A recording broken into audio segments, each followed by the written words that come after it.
और सबसे बड़ी खबर यह है कि अच्छी खबर आने वाली है और सुरंग से 41 भाई बाहर आने वाले हैं। आपको बताऊंगा कि अब तक आखिर इतना वक्त क्यों लग रहा है। आप भी सोच रहे होंगे दूरी कम बची है लेकिन वक्त ज्यादा लग रहा है, ऐसा क्यों हो रहा है यह भी बताऊंगा। और साथ ही आज आपको वो लाइव तस्वीरें दिखाऊंगा कि पाइप के अंदर से किस तरह से 41 भाई एक एक करके एक खास तरह के पहिए वाली गाड़ी से बाहर आएंगे, वो आपको दिखाऊंगा, एक्सक्लूसिव तस्वीरें। अगली बड़ी खबर कि हमारे 5 जवान कल शहीद हो गए। 5 जवानों की शहादत हुई क्योंकि जंगल में एनकाउंटर चल रहा था। लेकिन जो चौंकाने वाली खबर आई है वो ये कि पाकिस्तान ने इस बार आतंकी नहीं भेजे थे, पाकिस्तान ने इस बार अपने फौजी भेजे थे आतंकियों के वेश में।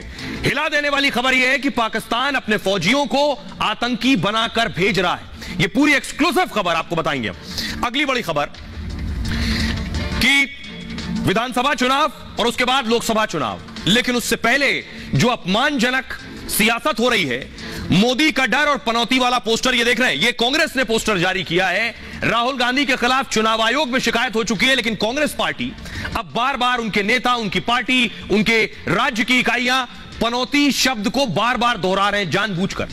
क्या मोदी को गाली देने से चुनाव जीत पाएंगे? देश के लोग क्या कह रहे हैं आपको बताऊंगा, और साथ ही आपको बताऊंगा असल पनौती कौन है और चुनौती कौन है। आखिर में बात करेंगे एक और बड़ी खबर की जो परेशान करने वाली है। कोरोना ने पूरी दुनिया में कोहराम मचाया। उसके बाद खबर यह है क्या चीन की लैब से एक और वायरस लीक हो गया है, क्योंकि चीन में एक रहस्यमयी बीमारी फैल चुकी है जो कुछ और देशों को अपनी चपेट में ले सकती है। भारत कितना तैयार है, WHO क्या कह रहा है और यह बीमारी कौन सी है, इस पर बात करेंगे। शुरू करें उससे पहले हेडलाइंस।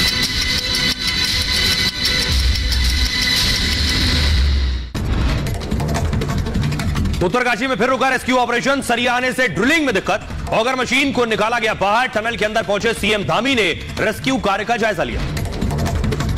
पंचतत्व में विलीन शहीद कैप्टन शुभम गुप्ता, आगरा में कैप्टन के पिता ने दी भावभीनी विदाई। भारत माता की जय के लगे नारे। पुंछ में शहीद हवलदार अब्दुल माजिद को दी गई अंतिम सलामी। रजौरी एनकाउंटर में 5 जवान हुए थे शहीद। रजौरी में सेना ने आतंकियों के हथियारों का बड़ा जखीरा बरामद किया। रजौरी में 20 से 25 आतंकियों के ऑपरेट करने की खबर है। आतंकियों की गुफा का भी पता चला। हैदराबाद के बाद तेलंगाना में अंबरपेट भी गृह मंत्री अमित शाह का विशाल रोड शो। रिपब्लिक भारत से बोले शाह, तेलंगाना में बनेगी बीजेपी की सरकार, पिछड़ा वर्ग को देंगे सम्मान। राजस्थान में विधानसभा चुनाव के लिए मतदान कल सुबह 7 बजे से 199 सीटों पर होगी वोटिंग। 1875 प्रत्याशियों की किस्मत होगी ईवीएम में कैद। 3 दिसंबर को आएंगे परिणाम। कांग्रेस के अमर्यादित ट्वीट पर बीजेपी का पलटवार, कहा ऐसे लोगों को जनता देगी जवाब। राहुल को इलेक्शन कमीशन का नोटिस मिलने से बौखलाई कांग्रेस। पीएम मोदी का बेंगलुरु दौरा कल। HAL यूनिट पहुंचकर पहले लड़ाकू विमान तेजस के निर्माण की करेंगे समीक्षा। पीएम की मोहर के बाद पहले तेजस की खरीद का रास्ता हो जाएगा साफ। उत्तर प्रदेश में 24 नवंबर को मांस रहित दिवस घोषित। कल साधु TL वासवानी जयंती के अवसर पर मीट की सभी दुकानें बंद रहेंगी। सिंधी समाज ने सीएम योगी का जताया आभार। यूपी के सीएम योगी आदित्यनाथ ने अयोध्या में रामलला के किए दर्शन, निर्माण कार्य का जायजा लिया। गोरखपुर मंदिर में जनप्रतिनिधियों के साथ किया भोजन। 116 करोड़ की योजनाओं की दी सौगात।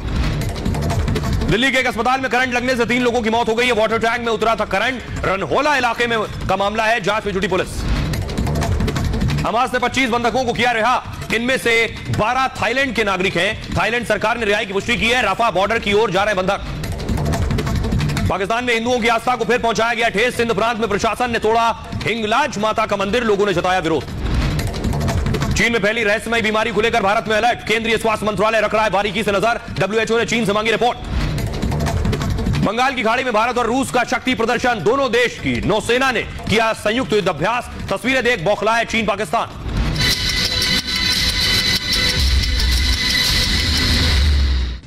और आइए शुरुआत करने जा रहे हैं आज की एक सबसे बड़ी खबर के साथ। बड़ी खबर और अच्छी खबर यह है कि अच्छी खबर आने वाली है। अच्छी खबर यह जो मजदूर फंसे हुए थे, ये लग रहा था कि 2 दिन पहले निकल आएंगे, लेकिन वक्त ज्यादा लग रहा है। तो पहला तो मैं आपको बताऊंगा वक्त क्यों ज्यादा लग रहा है, और दूसरा यह कि इन्हें कैसे निकाला जाएगा इसकी भी तैयारी हो गई। अगली तस्वीर दिखाइए। ये जो आप देख रहे हैं, पहली बार इस तस्वीर को आप देख रहे होंगे, फुल स्क्रीन लीजिए जरा इसको। ये जो पाइप आप देख रहे हैं, सामने मलबा दिख रहा है आपको, यही वो मलबा है जो ऊपर से आकर गिरा है, और यही वो पाइप है जिसे आप देख रहे हैं जो अंदर डाला जा रहा है। इस पाइप के लिए ही अंदर ऑगर मशीन काम कर रही है, खोद कर मलबा बाहर कर रही है, और इस पाइप को धीरे धीरे करके अंदर डाला जा रहा है। इसी से निकल कर आने वाले 41 भाई, देख लीजिए पाइप, ये सुरंग के अंदर का मलबा आप देख रहे हैं। और ये पाइप अंदर डाला गया है। कितना पहुंचा है ये मैं आगे आपको बताऊंगा। अगली तस्वीर आपको दिखाने जा रहा हूं। ये देख रहे हैं, इसके पीछे ये ऑगर मशीन काम कर रही है और ये पाइप अंदर डाला जा रहा है और किस तरह से निकाला जाएगा ये मैं अब आपको दिखाने जा रहा हूं। अगली तस्वीर दिखाई। जी सर। ये आप देख रहे हैं, ये तस्वीर जो आप देख रहे हैं किस तरह से एनडीआरएफ के जवान खींच रहे हैं, इसकी बाकायदा ड्रिल की गई है। देखिए ये तस्वीर सामने से आपको आता हुआ एक शख्स नजर आ रहा है, ये एनडीआरएफ का जवान है। उसी पाइप के अंदर उसे आप देख पा रहे हैं। इसी तरह से 41 भाइयों को एक एक करके रस्सी से बाहर निकाला जाएगा। ये देखिए, ये रस्सी से बाहर निकल आया। इसी तरह से सभी को एक एक करके बाहर निकाला जाना है, क्योंकि अंदर से पाइप से रेंगते हुए निकलना मुश्किल काम है। इसलिए बाकायदा उनके लिए एक पहियों वाली गाड़ी अगर आप देखें तो वो नजर आ रही है, जो इस पाइप के अंदर चलेगी और उसके बाद देखिए रस्सी आगे बंधी हुई है और इस रस्सी से खींचेंगे। धीरे धीरे एक एक करके 41 लोगों को बाहर निकालना है। लंबा काम है ये। 60 मीटर अंदर से बार बार 41 लोग बाहर आएंगे। इस तरह से इन्हें बाहर निकाला जाएगा। लेकिन 41 भाइयों को बाहर निकालने से पहले अगली तस्वीर देखिए। बाकायदा एक एनडीआरएफ का जवान पहले अंदर जाएगा, एक जवान को अंदर भेजा जाएगा। ये देख रहे हैं आप, इस पाइप के अंदर 60 मीटर तक वो अंदर जाएगा और 60 मीटर अंदर जाएगा किसे?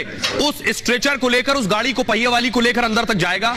फिर वहां जाकर एक एक शख्स को भेजेगा जो फंसे हुए हैं, यहां रस्सी से उन्हें खींच लिया जाएगा बाहर। यह तरीका है। 3 रोज पहले मैंने आपको यही बताया था कि एनडीआरएफ इसी फॉर्मूले पर काम कर रही है और आज जो मॉक ड्रिल सामने आई वो बता रहा है कि एनडीआरएफ ने इसी की तैयारी की है। लेकिन देखिए दूसरी तरफ ये मैं आपको दिखा रहा हूं उज्जैन की तस्वीरें। महाकाल में पूजा हो रही है। बाकायदा इन लोगों के सुरक्षित बाहर निकलने के लिए कि सही सलामत बाहर निकल आए, अच्छी खबर जल्द से जल्द मिले।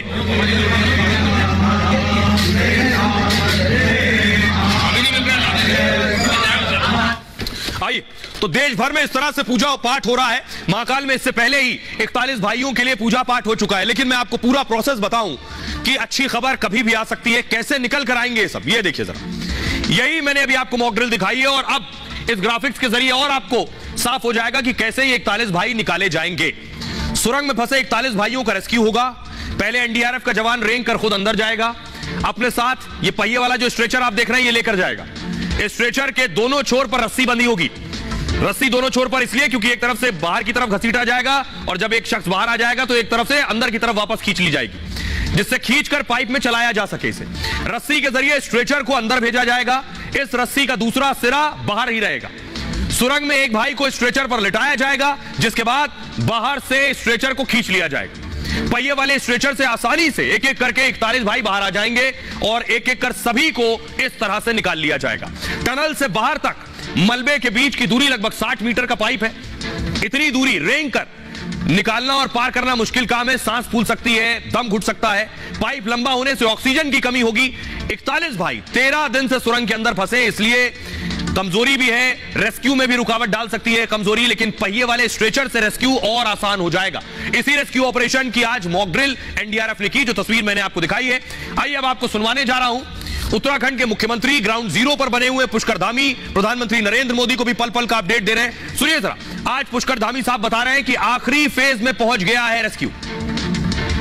रेस्क्यू ऑपरेशन अपने अंतिम चरण पर है और आप सब जानते हैं कि उस रेस्क्यू ऑपरेशन में भारत की सरकार, माननीय प्रधानमंत्री जी प्रत्येक दिन किस प्रकार से हमारे अंदर जो मजदूर भाई हैं उनको भोजन सामग्री से लेकर अनेकों प्रकार की जो कठिनाइयां उनके सामने आ सकती है उन सब के बारे में जानकारी देकर उसके निदान को लेकर